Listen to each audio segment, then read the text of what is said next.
Basic मेंज का type है ना डर्मेटाइटिस। डर्मेटाइटिस तो मुझे लगा था कि just means inflammation of skin, मेंज तो उसका एक मेन कारण हुआ ना। जो डर्मेटाइटिस है वो तो एक ब्रॉड टर्म है, कोई भी इन्फ्लेमेशन होगी स्किन की उसे डर्मेटाइटिस बोलेंगे।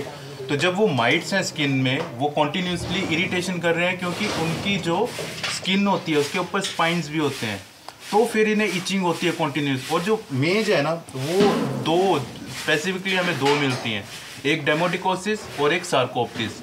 जो सार्कोप्टिस है वो इंसानों को भी जानवरों से हो सकती है, और जो डेमोडिकोसिस है वो एक डॉग से दूसरे डॉग को हो जाती है। और खासकर जो बरसात का टाइम होता है तब हमें ज़्यादा देखने को मिलता है। उस टाइम क्या होता है कि झाड़ियाँ वगैरह बहुत ज़्यादा हैं, है ना, तो ये जो हमारे स्ट्रे डॉग्स हैं ये झाड़ियों से निकल के जाएंगे, वो झाड़ियाँ भी एक सोर्स बन जाते हैं इन्फेक्शन का, वहीं से एक हेल्दी डॉग भी गुजर के जाएगा। इसलिए जो भी मेरे पास हेल्दी डॉग आते हैं तो उनके ओनर्स को मैं हमेशा बोलता हूँ कि जब ये मेज वाला सीज़न चलता है प्रॉपर, तो उस टाइम पे अपने डॉग्स को झाड़ियों में ना जाने दे ज़्यादा, और ज़्यादा स्ट्रे डॉग्स के कांटेक्ट में भी ना आने दें, क्योंकि ये कंटेजियस है। ये माइट्स जो हैं, जैसे पिस्सू एक कुत्ते से दूसरे कुत्ते में चले जाते हैं, वैसे ही ये माइक्रोस्कोपिक माइट्स जो हैं वो भी जब कांटेक्ट होगा दो डॉग्स का तो हेल्दी डॉग में चले जाएगा। तो इसका इलाज आइवरमेक्टिन ही है। आइवरमेक्टिन है, पर आइवरमेक्टिन का भी हमें ध्यान रखना पड़ता है दो केसेस में।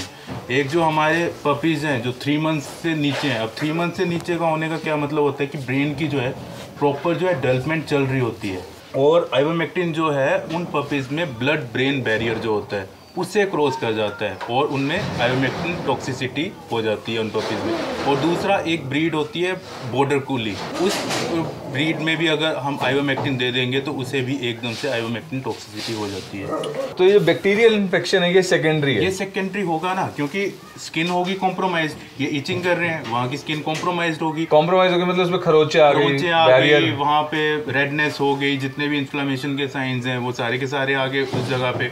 अब वो जो है वो तो एक ओपन बन गया ना, अब वो एक कोई भी सोर्स है, चाहे वो फंगल है चाहे वो बैक्टीरियल है, वो आराम से वहाँ पे, क्योंकि हमारी स्किन क्या है, स्किन हमारा first line of defence skin नहीं है ना हमारा, तो फर्स्ट लाइन ऑफ डिफेंस जब इम्पेयर हो गया तो फिर आगे मिक्स इन्फेक्शन होने के चांसेस ज़्यादा हो जाते हैं। तो डर्मेटाइटिस तो कैच ऑल टर्म हो गई ना, ब्रॉड टर्म हो गई, और उसके नीचे है कि वो मेंज की वजह से हो रहा है, बैक्टीरियल इन्फेक्शन है या फंगल। बरसात पे ज़्यादा यहाँ पे ना जो ये पेल्विस वाला ये एरिया होता है, यहाँ पे ज़्यादा आपको रेडनेस देखने को मिलेगी, पोज के बीच में रेडनेस देखने को मिलेगी, वो बैक्टीरियल सोर्स होता है ज़्यादातर। वो बैक्टीरियल है या फंगल?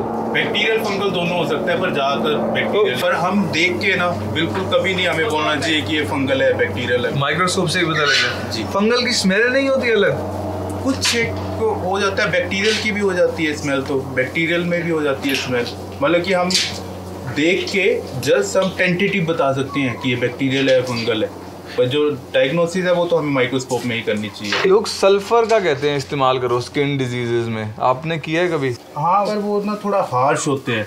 मैं रिकमेंड करता हूँ कि आप जिंक कंटेनिंग सिरप्स दीजिए, या फिर जैसे जिंक ऑक्साइड है हमारे पास, और उसके अलावा जो है vitamin A containing food, vitamin E containing, क्योंकि विटामिन ई तो बिल्कुल ज़रूरी है ना हमारे स्किन के लिए, और उसके साथ साथ जो रीजनरेशन में हेल्प करता है वो विटामिन ए भी करता है। तो मल्टी विटामिन मल्टी मिनरल्स तभी हम देते हैं ना। और मेंज और इम्यूनिटी का भी कोई लिंक है?